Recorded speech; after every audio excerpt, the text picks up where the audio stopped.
Welcome back नाज़रीन। Programme के इस हिस्से में हम जिक्र करेंगे पंजाब का। पंजाब असेंबली में बजट पेश हुआ।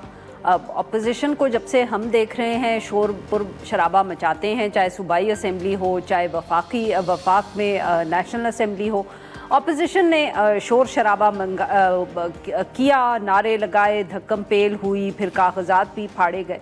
मगर इस दफ़े ये हुआ कि जो स्पीकर हैं पंजाब असेंबली के, उन्होंने 26 अरकान को मुअत्तल किया और उसके बाद उनके ख़िलाफ़ एक जो है वो रेफरेंस भी भिजवा दिया है ECP को। अब उन्होंने इस रेफरेंस में ये कहा है कि इन्होंने हंगामा आराई की, बदतमीज़ी की, स्पीकर की रूलिंग को नज़रअंदाज किया और इसके मुताबिक जो है कोई जो डिसिप्लिन था वो ऐवान में नहीं रहा। ये सारी बातें जो हैं उस रेफरेंस में भी की गई हैं और क्योंकि इस वजह से जो रेफरेंस है उसमें स्पीकर ने ज़िक्र किया है कुछ रूल्स का और फिर उन्होंने ये भी फ़ैसला किया है या पूछा है कि क्या इनको नाअहल किया जा सकता है कि नहीं। बहुत तनकीद हुई है इस फैसले पर जो स्पीकर का था, इतनी कि एक आध वो टॉक शो में भी आए, उन्होंने वहाँ भी अपने फ़ैसले को डिफेंड किया। उसके बाद एक उन्होंने मीडिया टॉक भी की और उन्होंने कहा कि जो लोग ऐवान में आते हैं और वहाँ आके जो हल्फ उठाते हैं, अगर वो उसकी पासदारी नहीं करते तो उनको हाउस का रुकन रहने का कोई हक़ हासिल नहीं है। उन्होंने कहा कि अगर एक गलत बयानी पर वज़ीर आज़म को नाअहल किया जा सकता है, उनका जो हवाला था वो नवाज़ शरीफ साहब का पैनमा केस था, तो फिर जो ऐवान में हंगामा कर रहे हैं उनको क्यों नहीं नाअहल किया जा सकता। ऑब्वियसली इस पे बहुत से लोग उनसे इत्तफाक नहीं करते, ख़ास तौर पे जो पाकिस्तान तहरीक इंसाफ के लीगल एक्सपर्ट्स हैं। इस सारे मामले पे अब हम गुफ्तगू करेंगे। हमारे साथ मौजूद हैं अहमद बिलाल महबूब साहब, सरबराह हैं पिलडैट के, और हमें ज्वाइन किया बैरिस्टर असद रहीम खान साहब ने, माहिर कानून। Welcome to the show gentleman. Ahmed Bilal Mehboob साहब, सर आपसे गुफ्तगू का आगाज़ करेंगे। मलिक अहमद साहब का सर जो मौक़िफ़ है वो काफ़ी वाइडली रिपोर्ट हुआ है, आपने भी देखा होगा, कुछ हमने भी उसका हवाला दिया। किस तरह देख रहे हैं आप सर इस वाक़े को और जो उन्होंने फ़ैसला किया है? बिकॉज ऑब्वियसली तनकीद इस हवाले से हो रही है कि पाकिस्तान में तो हर असेंबली में और पता नहीं कितनी दिहाइयों से अब शोर शराबा जो है वो इसी तरह अपोजिशन की तरफ से डलता है। बहुत शुक्रिया। देखिए, स्पीकर साहब ने 2-3 काम किए हैं। एक तो 26 मेंबर्स को सस्पेंड कर दिया है, एक कुछ मेंबर्स के ऊपर फाइन किया है कि वो पैसे अदा करें, और तीसरा काम उन्होंने रेफरेंस के बारे में कहा है। तो जहाँ तक सस्पेंड करने का ताल्लुक है और फाइन करने का ताल्लुक है, मैं ज़ाती तौर पर उनकी इस चीज़ की तायीद करता हूँ, क्योंकि असम्बलियों के अंदर जो राउडीज़म है वो दिन ब दिन बढ़ता चला जा रहा है और वो किसी एक असम्बली तक महदूद नहीं है। प्लेकार्ड लेके आना, हालांकि ये ममनू है रूल्स के मुताबिक, और डायस का घेराव कर लेना और कागज़ फाड़ना, और बल्कि पिछली एक असम्बली में तो ऐसे हुआ था कि बजट की एक मोटी सी किताब फेंकी गई थी, तो एक रुकन थी मोहतरमा मलिका बुखारी साहबा, उनकी तो आंख ज़ाया होते होते बची थी। तो मेरे ख्याल में कहीं किसी को लाइन ड्रॉ करनी चाहिए, और मैं समझता हूँ कि जुर्रतमंदाना कदम है स्पीकर साहब का, ये उनको तनकीद की जाएगी, लेकिन ये बहुत ठीक हुआ है। आइंदा के लिए मेंबर्स को इस किस्म का काम नहीं करना चाहिए। मजाक बन चुकी है असम्बलियाँ, ये नहीं होना चाहिए। अब जो बात आपने की है ना स्पेसिफिकली कि उनको डी-सीट करने की, डिस्क्वालीफाई करने की, ये ज़रा नई बात है।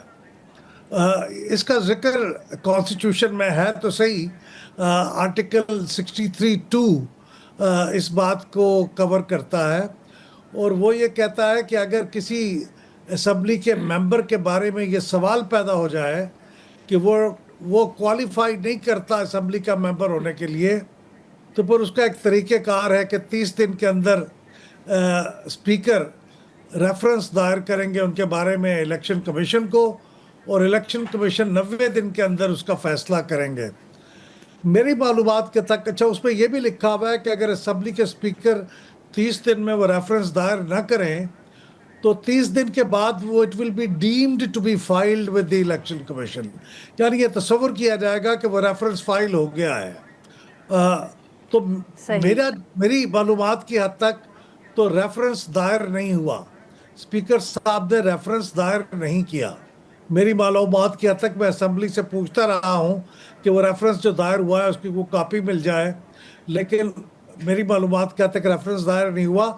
लेकिन अगर दायर नहीं भी हुआ, लेकिन अगर ये सवाल स्पीकर साहब ने उठा दिया है कि कुछ लोग डिस्क्वालीफाइड हैं और वो उस सवाल को वापस नहीं लेते 30 दिन के अंदर, तो 30 दिन के बाद ये सवाल खुद ब खुद दायर हो जाएगा इलेक्शन कमीशन के अंदर। फिर वो फैसला करेगा कि ये वाकई डिस्क्वालिफिकेशन का केस है या नहीं है। तो अभी मुझे भी ये बिल्कुल बात ठीक सर। क्लियर नहीं है कि वो डिस्क्वालिफिकेशन का केस बनता है या नहीं, लेकिन स्पीकर साहब ये कहते हैं कि वो बनता है, तो अब जाहिर है उसका फैसला इलेक्शन कमीशन ने सही करना है। सर, बिल्कुल सही। असद साहब, आपने अहमद बिलाल साहब की बात सुनी, बहुत जिसको कहते हैं उन्होंने टेक्निकल बात भी की है और साथ में ये इन्फॉर्मेशन भी दी है सर कि अभी तक रेफरेंस गालबन दायर नहीं हुआ। अब आप किस तरह देख रहे हैं सर इस सारे मामले? जी बहुत शुक्रिया आरफा साहिबा। दायर हुआ हो दायर ना हुआ हो, क्योंकि हमारे आईनी निज़ाम में भी ऐसा ही है कि आपको इस पर फैसला तो करना होगा।